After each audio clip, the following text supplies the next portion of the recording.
ኦሪት ዘፍጥረት ምዕራፍ 8 እግዚአብሔርም ኖኅን በመርከብም ከእርሱ ጋር የነበረውን አራዊቱን ሁሉ እንስሳውንም ሁሉ አሰበ።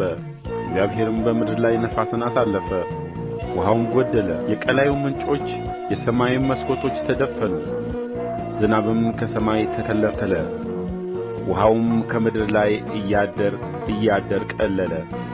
ከ150 ቀንም በኋላ ውኃው ጎደለ።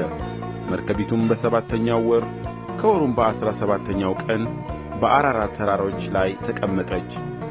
ውኃውም እስከ 10ኛው ወር ድረስ ይጎድል ነበር።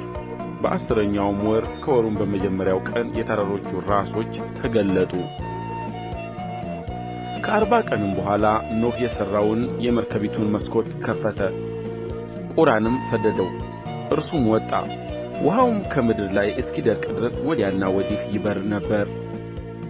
ርግብንም ውኃው ከምድር ፊት ቀልሎ እንደሆነ እንድታይ ከእርሱ ዘንድ ሰደዳት። ነገር ግን ርግብ እግርዋን የምታሳርፍበት ስፍራ አላገኘችም። ወደ እርሱም ወደ መርከብ ተመለሰች። ውኃ በምድር ላይ ሁሉ ስለ ነበረ እጁን ዘረጋና ተቀበላት፣ ወደ እርሱም ወደ መርከብ ውስጥ አገባት። ከዚያም በኋላ ደግሞ እስከ 7 ቀን ቆየ። ርግብንም እንደገና ከመርከብ ሰደደ። ርግብም በማታ ጊዜ ወደ እርሱ ተመለሰች፣ በአፏም እነሆ የለመለመ የወይራ ቅጠል ይዛ ነበር። ኖኅም ከምድር ላይ ውኃ እንደ ቀለለ አወቀ። ደግሞ እስከ 7 ቀን ቆየ፣ ርግብንም ሰደዳት፣ ዳግመኛም ወደ እርሱ አልተመለሰችም። በኖኅ ዕድሜ በ601 ዓመት በመጀመሪያው ወር ከወሩም በመጀመሪያው ቀን ውኃው ከምድር ላይ ደረቀ። ኖኅም የመርከቢቱን ክዳን አነሣ፣ እነሆም ውኃው ከምድር ፊት እንደ ደረቀ አየ። በሁለተኛውም ወር ከወሩም በ27ኛው ቀን ምድር ደረቀች። እግዚአብሔርም ለኖኅ እንዲህ ብሎ ነገረው፣ አንተ ሚስትህንና ልጆችህን የልጆችህንም ሚስቶች ይዘህ ከመርከብ ውጣ። ከአንተ ጋር ያሉትን አራዊት ሁሉ፣ ሥጋ ያላቸውንም ሁሉ፣ ወፎችንና እንስሶችን ሁሉ፣ በምድር ላይ የሚንቀሳቀሱትንም ሁሉ ከአንተ ጋር አውጣቸው።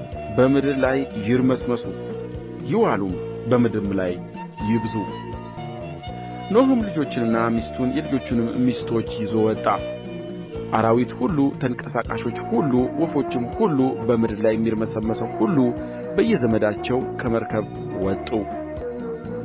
ኖኅም ለእግዚአብሔር መሠዊያን ሠራ፣ ከንጹሕ እንስሳ ሁሉ ከንጹሐን ወፎችም ሁሉ ወሰደ። በመሠዊያውም ላይ መሥዋዕትን አቀረበ። እግዚአብሔርም መልካሙን መዓዛ አሸተተ።